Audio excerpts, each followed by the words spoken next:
이번 학기 또 지난 학기 이번 주에도 상담학을 시베리아 신학교에 10시간씩 20시간을 이제 강의를 했어요. 그 강의를 하면서 저는 이렇게 원고를 준비하는 많은 시간들이 걸렸고 또 준비하면서 또 많은 은혜를 받았습니다.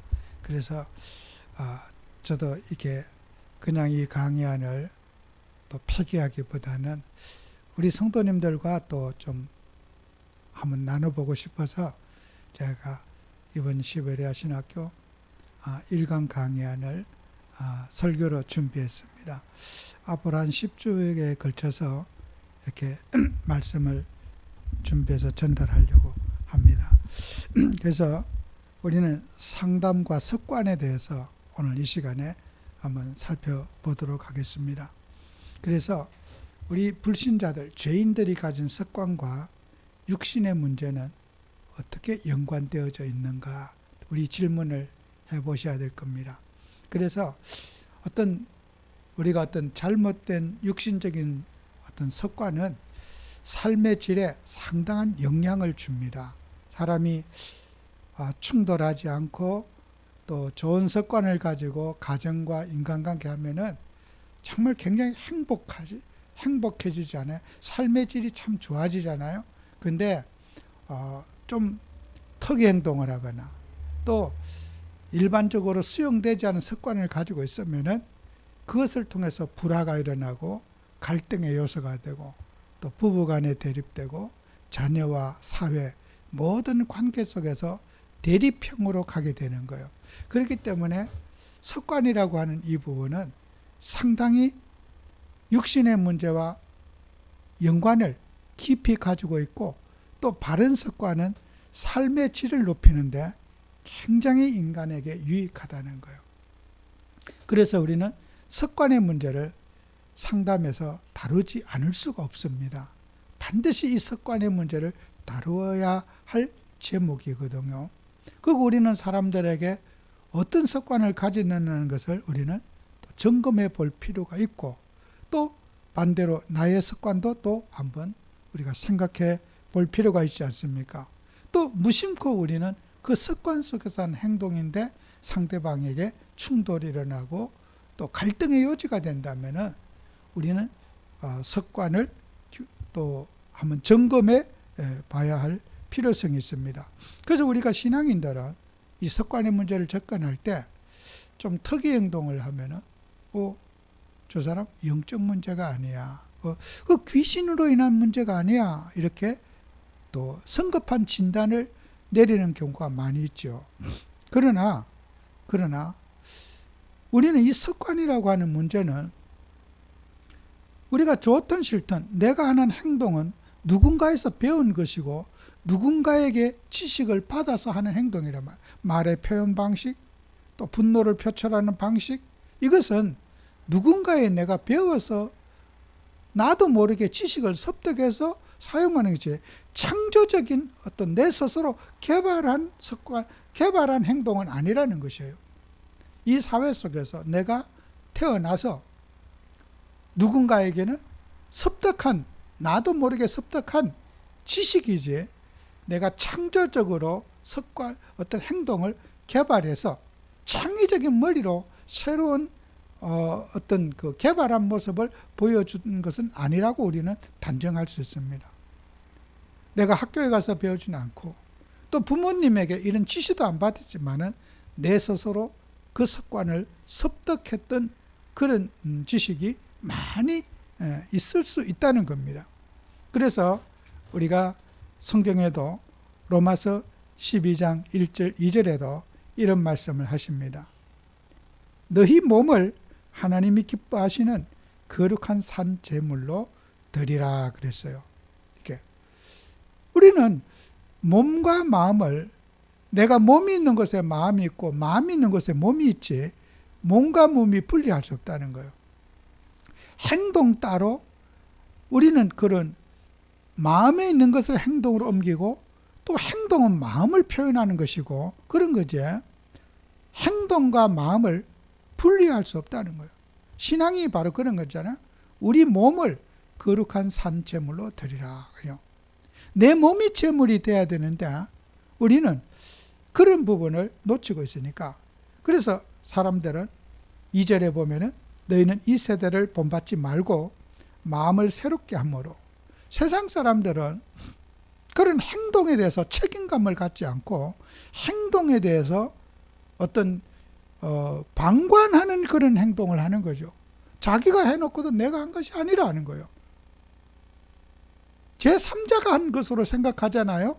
그게 세상 사람들이 핑계대고 자기의 잘못에 대해서 시인하지 않고 오히려 남에게 자기 잘못을 덮어 씌우고 이러잖아요. 성경 말씀, 이 세대를 본받지 말고, 그런 나쁜 행위, 자기가 분명히 잘못해놓고 자기의 잘못을 타인이 한 것처럼 생각을 하는 거, 그죠? 세상 사람들 그렇지 않습니까? 여러분, 세상의 수많은 사람들 자신의 행동에 대해서 책임을 지려고 하지 않는다. 그래서 이 세대 사람들은 본받지 말고, 우리는 그런 사람들의 거짓과 회생애를 본받지 말고 마음을 새롭게 함으로 변화를 받아 하나님의 선하시고 기뻐하시고 온전한 뜻이 무엇인지 분별하도록 해라. 이 분별이 돼요. 우리는 그런 자기 행위에 대해서 책임지는 자세가 없는 사람에게는 우리는 분별력 있게 그들을 판단하고 대해야 된다는 거죠. 그리고 갈라디아 5장 16절 17절에 보면은 육체의 소욕은 성령, 이렇게 육체의 소욕에 대해서 말씀하면서 너희는 성령을 따라 행하라. 육체의 욕심을 이루지 아니하리라.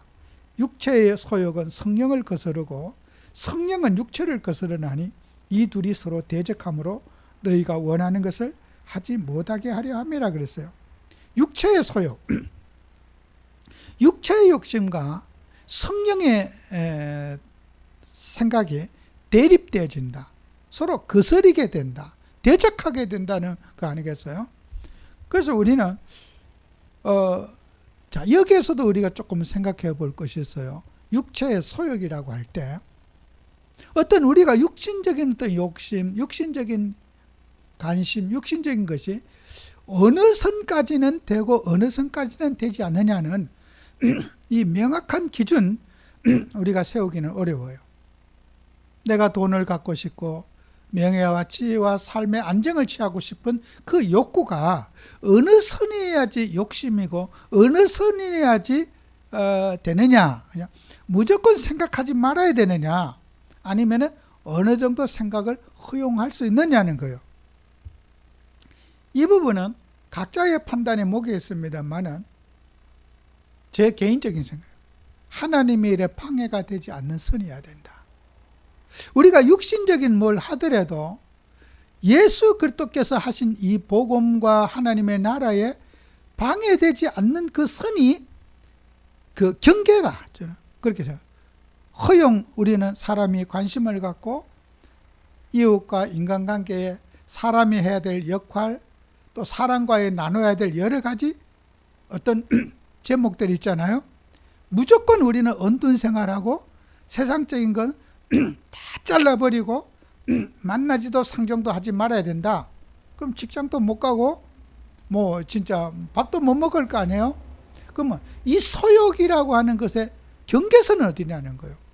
이것은 개인마다 다를 거예요. 내가 이런 것 때문에 하나님의 일에 방해를 받고 하나님의 일에 내가 손해를 보고 있다면은 그건 소욕이 되는 것이고, 어떤 일을 하고도 하나님의 일에 방해가 최소한으로 줄일 수 있다면은 그것은 허용할 수 있는 부분이 아니겠어요?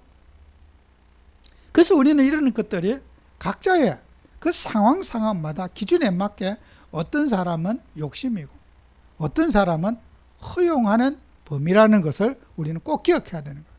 오늘 성경 말씀에도 어린아이는 젖만 먹고 우유만 먹지만 또 장성한 사람은 간단한 음식도 먹는다. 고린도전서에 말하고 있잖아요.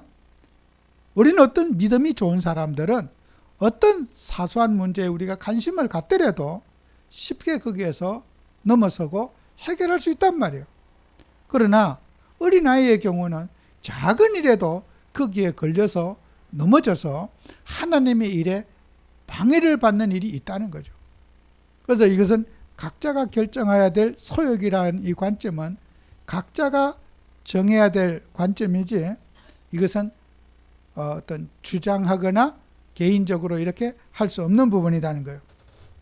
또 골로새서 3장 5절에는 우상숭배에 대해서 말하거든요. 그러므로 땅에 있는 지체를 중이라 음란과 부정과 사욕과 악한 정욕과 탐심이니 탐심은 우상숭배니라 그랬어요. 이것도 또한 마찬가지겠죠. 우리는 필요 이상의 것을 가지려고 하는 거, 그걸 욕심이라고 그래요. 내가 필요한 것만 갖는다는 것은 그건 좋은 건데 필요 이상을 가지려고 하는 거.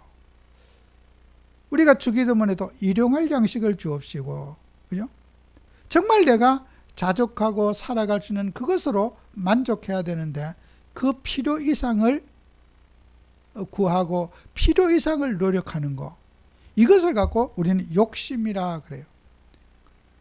그 욕심, 탐심이라 그러죠. 그 탐심은 성경 오늘 보니까 우상숭배라 그랬어요. 우리는 무엇이든지 각자가 개인마다 선을 넘길 때에 거기에서는 우상이 되고 탐심이 되고 버려야 할 것이 된다. 꼭 우리가 기억해야 될 겁니다. 그리고 우리가 구습에 대해서도 에베소 4장 22절 24절에도 너희는 유혹의 욕심을 따라 썩어져가는 구습을 따르는 옛사람을 벗어버리고 오직 너희의 심령이 새롭게 되어 하나님을 따라 의와 진리의 거룩함으로 지으심을 받은 새 사람을 입어라. 구습과 옛사람. 우리는 과거에 내가 인격이 길들여진 인격이 있잖아요. 그것은 구습이잖아요. 근데 여러분과 저는 무엇을 구습을 고치는 것이 아니라 새로운 습관 길들이기를 해야 되는 거죠. 예를 들어 보겠습니다. 사람을 앉으면 늘 자기도 모르게 비난하고 남의 흠집을 잘 찾아내고 남의 약점을 잘 예리하게 판단하는 눈을 가진 사람, 그런 사람 있죠. 뭐 병원에 어떤 탁 볼 때 그 사람이 가지고 있는 특이점, 어떤 사람의 어떤 약점 잘 집어내고 잘 파악하는 눈을 가진 사람들이 있어요. 아주 예리하게, 평범한 사람은 그런 문제를 보지 못하는데 문제를 바라보는 눈이 아주 예리하게 진단하고 파고드는 머리를 가진 사람이 있어요. 그죠? 그 사람이 나는 앞으로 그렇게 안 봐야지 한다고 노력한다고 그게 되겠습니까? 나는 앞으로 그렇게 생각 안 해야지. 그 사람이 가지고 있는 판단력, 지적 기능, 생각인데 내가 그것이 노력한다고 없어지겠냔 말이에요. 그러면 남들이 뭘 질타를 할 때 이제 입을 다물겠죠. 말 안 해야지. 말만 하면 남에게 시험을 주고 문제가 생기니까 나는 벙어리가 돼 살아야지. 자, 입 꾹 다물어요. 그러면은 그 사람이 성품이 고쳐진 게 아니라 앞으로 내가 말만 하면 문제가 되니까 나는 벙어리가 돼 살아야지. 이렇게 결심할 거 아니에요? 어떻게 참다 못하다 또 한마디 또 문제가 생기더라도 난 말하지 말아야지. 그것은 일시적인 참은 것이 됩니다. 그죠? 일시적으로 참고 있다가 그 참는 것이 한계가 오면 또 그 문제가 재현되어지는 거예요. 그 자기가 가지고 있는 습관을 고치지 못하는 거잖아요. 그죠? 습관에 대한 한계를 겪나 말이에요. 그러면은 우리 성도님들은 어떻게 그 문제를 대처해야 될 거냐는 거예요. 나도 모르게 그런 정말 다른 사람들은 아무 문제도 없이 잘 사는데 나만 특이한 문제에 특이한 진단에 나도 모르게 거기에 몰입하게 되는데 내가 어떻게 거기서 빠져나오겠냔 말이에요. 그럴 때는 새로운 습관을 나를 내려놓고 새로운 습관 길들이기를 해야 된다. 남을 칭찬하고 격려하고 남에게 좋은 내가 지금까지 하지 못했던 거 칭찬과 격려하는 습관을 계속해서 새로운 습관을 여기 성경 말씀에 새 사람을 입으라고 그러지 않았어요? 우리는 의도적인 습관을 내가 길들여서 칭찬거리가 없어도 칭찬거리를 찾으려고 노력하고 그 사람을 칭찬해주고 격려해주고 위로해주는 그런 새로운 습관을 길들이다 보면은 옛 습관이 어떻게 됩니까? 영향을 줄 수가 없는 거예요. 그래서 우리는 새로운 습관 길들이기를, 좋은 습관 길들이기를 등한히 해서 안 되는 거예요. 내 습관에 허우적거리는 것이 아니라 새로운 습관, 우리는 구습을 따른 옛 습관을 벗어버리고 새로운 습관 길들이기를 해야 된다는 거예요. 그죠? 이 부분을 우리는 절대로 놓쳐서는 안 될 것이다. 그리고 두 번째로 습관은 무의식적으로 나타나게 되는 거예요. 그래서 습관은 일상생활에 미치는 영향이 굉장히 큽니다. 여러분이 습관은 우리가 내가 오늘 행동한 것은 습관 속에서 행동한 거지 돌발적인 행동이 아니란 말이에요. 그죠? 그래서 우리는 습관에 대해서 우리는 고린도전서 8장 7절에도 우상에 대한 습관이 있어 우상의 제물을 알고 먹는 고로 그 양심이 약하여지고 더러워진다 그랬어요. 우리가 우상 숭배를 하던 습관, 늘 들이던 습관이 어떤 사람은 그 음식을 먹어도 전혀 문제가 안 되겠죠. 음식이 무슨 독약이 있는 것도 아니고 그렇게 맛있게 제사상이라더니 차려놓은 음식 먹는다고 해서 죽는 것도 아닙니다. 근데 우상 숭배를 늘 하던 사람이 그 음식을 먹게 되면은 그 마음의 옛날 습관 때문에 그 양심이 더러워지게 된다는 거예요. 저는 어떤 사람 그런 얘기 들어봤어요. 배가 너무 고파가지고 산에 무당들이 굿하다가 사과 거기 놔두고 북어 그거 버려놓은 거 그거 갖고 와서 두들겨서 집에서 삶아 먹었다는 얘기도 제가 들어본 적이 있어요. 너무 배가 고파가지고 산에 가서 북어 큰 거 해가 그 돌로 두들가지고 집에 와서 해 먹었다는 얘기도 들어봤어요. 거기에 무슨 북어에 무슨 귀신이 들었겠습니까? 어떤 먹을 수도 있는 문제잖아요. 그러나 우상과 연관된 사람이 그것을 먹었을 때, 우상의 어떤 습관을 가진 그걸 먹었을 때 영향이 상당히 데미지가 커지는 거예요. 그런 관계가 없는 사람이 먹었을 때는 그 북어 먹었다고 해서 문제가 되겠습니까? 문제가 되지 않는단 말이에요. 그래서 우리는 우상에 대한 습관, 이것도 우리는 삶의 영향에 지대한 영향을 미치고 있다. 그리고 우리의 습관은 무의식적이면서도 자동적으로 반응하게 되는 거예요. 우리가 예를 들어서 여러분 오늘 아침에 이제 식사하시고 이빨 따고 칫솔질하고 오셨잖아요. 그러면은 칫솔질 내가 몇 번을 하고 왼쪽을 몇 번 하고 오른쪽을 몇 번 하고 순서대로 합니까? 그냥 치약 발라갖고 평상시 하던 대로 막 문지르고 물로 헹구고 그렇게 오는 거예요. 내가 몇 번 칫솔질을 하고 왼쪽을 몇 개를 이빨이 이 24개의 어디를 먼저 닦고 이런 계산적으로 우리는 하지 않았단 말이에요. 그죠? 나도 모르게 치약을 바르면 뭘 그냥 손이 움직이고 몇 번 움직인다 이 정도 되면 됐다 하고 그냥 습관대로 하고 말아요. 여러분이 자크를 잠글 때도 마찬가지예요. 아이고 이거 내가 자크를 뒤다보고 구멍이 어디 있지? 이래. 그냥 손이 이렇게 가가지고 여기다 딱 잠그고 보지 않고 잠가요. 우리는 무의식 속에서 인간은 그 습관은 무의식적으로 반응하게 되는 거예요. 신발을 신을 때도 왼발을 먼저 신을까? 오른발을 먼저 신을까?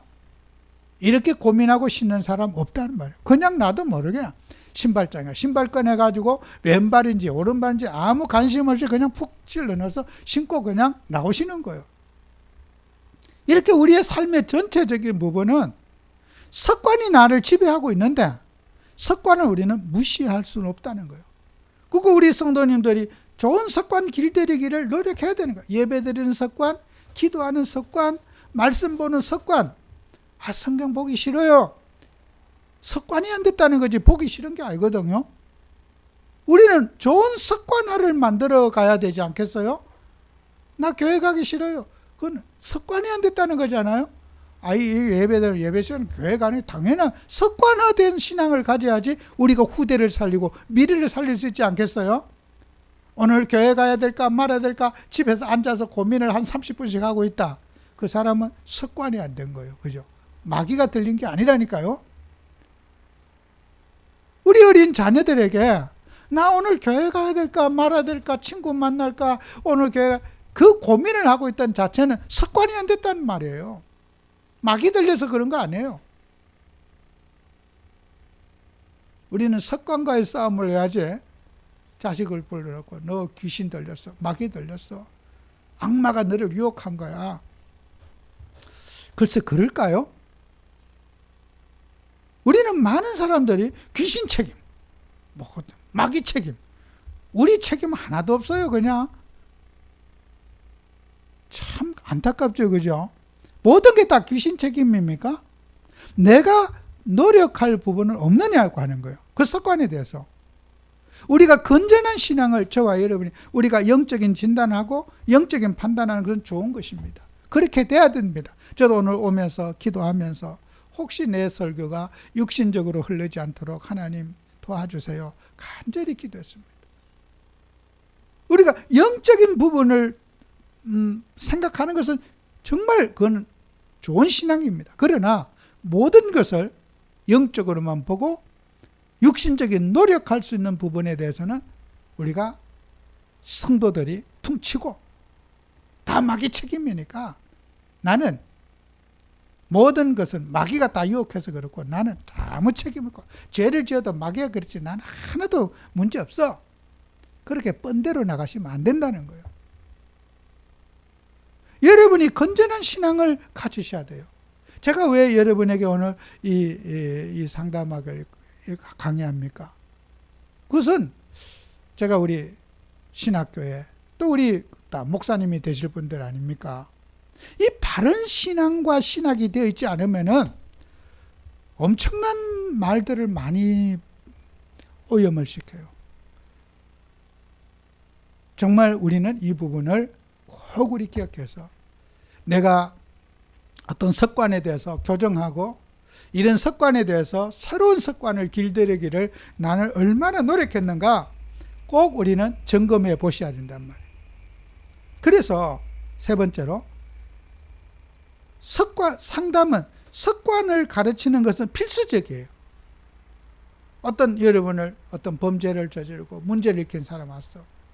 그 행위를 볼 때 저 사람에게 어떤 습관을 길들여주고 어떤 습관을 도전하게 해줄 것인가 이걸 찝어주고 이것을 방향을 제시하는 것은 습관의 가장 기본적인 필수 요소입니다. 그죠? 가정의 부부싸움을 할 때 막 폭력을 행사하고 소리를 지르고 난리를 친다. 우리 하나님 믿는 사람이요. 교회에서 하는 행동과 가정에서 하는 행동이 다 달라요. 다를 거예요. 저는 안 가봤지만은 다 달라요. 그래서 우리가 사람들이 내가 의식적으로 보여준 모습과 본래 원래 모습, 그죠? 막 욕을 하고 막 소리 지르고 그러는데 그것은요, 내가 어떤 문제를 표현하는 방식이 누군가에 그렇게 배웠기 때문이에요. 그거는 화가 난다고 그렇게 하는 사람 없어요. 내가 누군가에 배웠어요. 화가 날 때는 이렇게 내 분노와 감정을 이렇게 표현하는 걸 저렇게 하면 되겠군 하고 나도 모르게 그걸 누구한테 배웠어. 부모님한테 배울 수도 있고 친구에게 배울 수도 있고 TV에서 배울 수도 있고 어쨌든 우리 인간은 교육을 나름대로 열심히 받고 살아요. 그런데 누군가에 배웠어요. 배운 것을 써먹은 것뿐이에요. 그 배운 습관이 내게 오늘 현실에 나타난 것이란 말이에요. 그래서 우리는 그 습관에 대해서 나쁜 습관, 그 나쁜 습관을 어디에서 우리가 판정하겠냐 말이에요. 나는 그럴 수도 있지. 화가 났으니까 집을 살림을 부시고 소리를 지르고 때리 부시고 다 그렇게 하는 거 아니야? 그건 내 마음이지. 그죠? 다 자기 나름대로는 그 주장. 우리 부모님도 그랬는데 뭐 문제야 그게. 그럴 수도 있지. 근데요, 다 개인적인 주관적 판단이라. 자기는 잘했다고 행동하는 행동이에요, 그게. 남들은 손가락질해도 본인은 잘못했다 생각이 없어요. 그러면 그 나쁜 행동이라는 기준을 어디에서 우리는 판정을 내려야 될까요? 하나님 말씀, 성경에서 그 말씀을 기준으로 삼아야 되는 거예요. 그럼 우리 상담을 한 우리들은 성경을 보지 않으면 상담자의 자격이 없는 거예요. 성경이 기준인 거예요. 제가 한 예를 들었잖아요. 지금 러시아와 우크라이나와 전쟁을 하고 있어. 그 시베리아도 러시아잖아요. 러시아 용토잖아요. 우리가 전쟁에 나가서 군인이 적군을 많이 죽이고 오면 나라에서 훈장을 줘요. 잘했다고. 근데 우리 기독교인이 사람을 많이 죽어오면 하나님도 우리에게 훈장 주시겠는가? 성경에서는 살인은 죄라고 그랬어요. 나라를 위해서 기도해야 돼요. 전쟁에 사람이 죽어나가고 나라는 적군을 죽였으면 어떻게 해요? 훈장 줘요. 상대방을 싹 전멸시키고 왔어. 그러면 국가가 훈장을 주고 상을 줘요. 잘했다고. 영웅이라고. 우리 이순신 장군, 강감찬 장군 이런 장군들요. 아주 위인이에요. 그죠? 사람 많이 죽고 국가에서는 적을 죽여 상을 받아요. 그런데 기독교의 하나님은 안 그래요. 천국 가서도 너 나라를 위해서 사람을 어마어마하게 죽였구나. 하나님이 면류관을 줄까요? 정말 그렇게 줄까요? 국가가 판단하는 기준과 성경이 말하는 기준이 다릅니다. 그죠? 꼭 우리는 이 부분을 내가 하는 이것이 우리 집안에서는 굉장히 옳은 것인데 하나님 말씀에도 옳다고 하는가?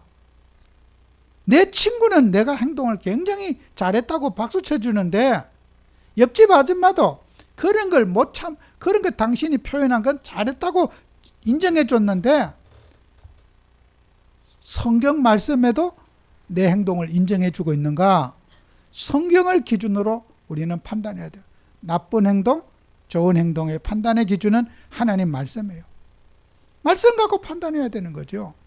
우리는 말씀만 보면은 상담의 자격도 없고 상담을 논할 자격도 없어요. 다 지 나름대로 지가 뭐 판단 이래야 된다 저런다 자기 기준대로 말할 거 아닙니까? 우리 기독교인들은 성경을 해야 된다. 그리고 모든 것들을 교정은 성경을 통해서 교정해 줘야 된다는 거예요. 다른 거 필요 없어요. 그리고 우리가 탐심, 베드로후서 2장 14절에도 음심을 가득한 눈을 가지고 범죄하기를 그치지 아니하고, 그죠?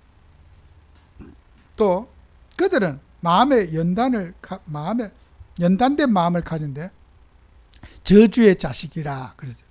우리는 하나님을 하면서 이런 우리가 습관들을 정말 우리가 도와서 인간의 행복의 질을 도와주고 하나님 믿는 데 유익하게 해주고 또 믿음에 우리가 좋은 습관을 길들여서 우리 후대에게 결국은 습관을 남겨주는 그런 우리가 복을 받아야 된다.